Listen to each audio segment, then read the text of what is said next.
Good afternoon, everyone.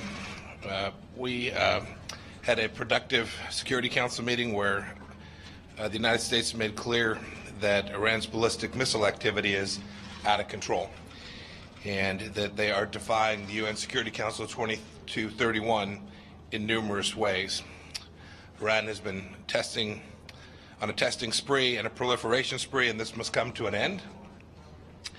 And we want to work with all members of the Security Council to reimpose tougher restrictions on the Iranian ballistic missiles. The restrictions that were in place under UNSCR 1929 are the place that the world needs to be today. This threat is real and upon us. We clearly see that the JCPOA didn't succeed in stopping this malign activity. This Security Council has a responsibility to protect citizens of the Middle East, Americans traveling through the Middle East, Europeans who are now at risk from Iranian missiles. And we called upon every member of the Security Council to undertake actions that would achieve that. With that, I'm happy to take a couple of questions. Let's start with CBS Ben Falk. Thank you. Thank you very much, Mr. Secretary. It's Pamela Falk from CBS. Do you envision any additional sanctions on either Iran or on the European Union, given the fact that the SPV, according to Iran's chief of staff of the president, is about to go into effect in 2 or 3 weeks, meaning avoiding U.S. sanctions? Given what you said today about the proliferation. Sure.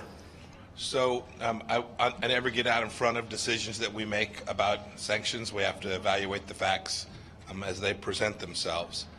But we've been unambiguous with respect to those things that are permissible and those that are not.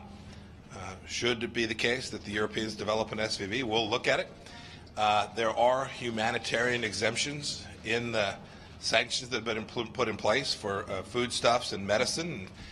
If the activity that is undertaken is consistent with that, we obviously won't in place sanctions. But to the extent that there are violations of our sanctions, we intend to enforce them with great rigor against any party who is a participant in those violations. Mohammed Abbasi, BBC.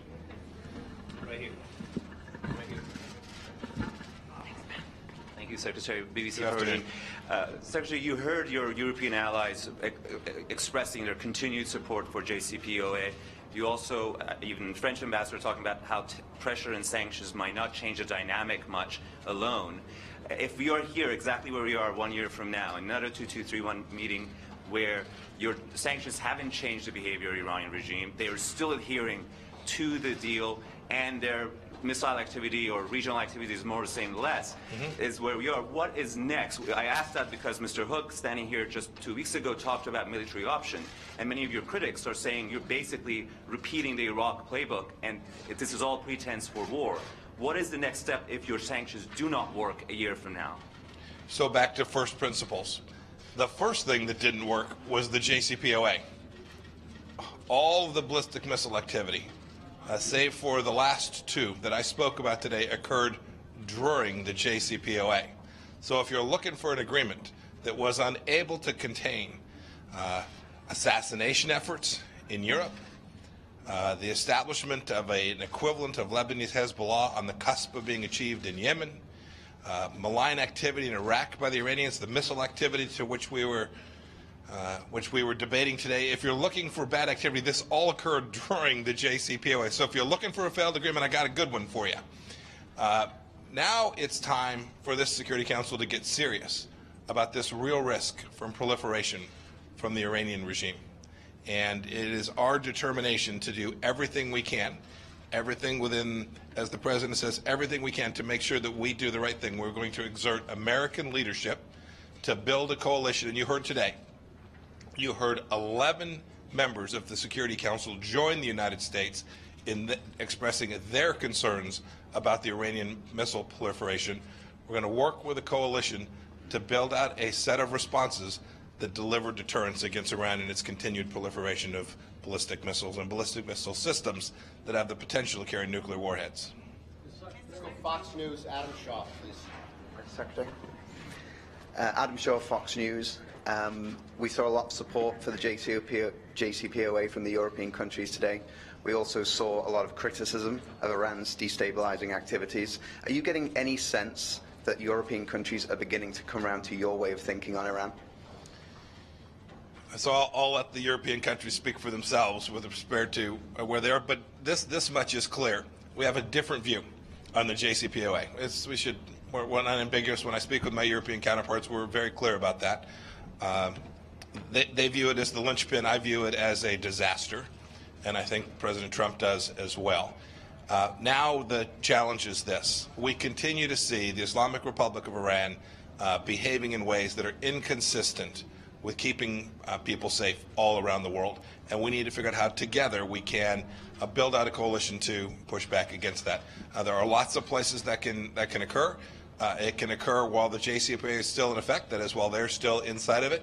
But make no mistake, American leadership is determined to work not only with the Europeans, we think of Germany, France, and Britain, but many other European countries who share our concerns as well. Countries throughout the Middle East, Asia, Africa, all joining with the United States under our leadership to acknowledge, as a first step, acknowledge the risk that Iran presents, and then set up a response that will ultimately deter them. Last question. Al Jazeera, James Bays. Mr. Secretary, James Bays from Al Jazeera. Yes, you sir. were today in the chair that's normally occupied by Ambassador Haley. She said in an interview that about responsibility for the death of Jamal Khashoggi, she said it was the Saudi government and MBS is the head of the Saudi government, so they're all responsible and they don't get a pass. Do you agree that Mohammed bin Salman is responsible? So I think Ambassador Haley says something that's very consistent with what President Trump and I have both said, which is that we have already held accountable a large number of persons who were responsible for the heinous murder of Jamal Khashoggi, that we will continue to investigate and take the facts where they lead, and get to a place where we hold those responsible accountable. We'll do that. At the same time, and I didn't hear these remarks by Ambassador Haley, but I'm confident that she would share my view that America's interests in the region are important, and our partnership with the Kingdom of Saudi Arabia is an important one. It has delivered American security in important ways in President Trump's first 2 years in office, and we intend to continue to work with the Kingdom of Saudi Arabia to keep America safe. Thank you. Thank you all.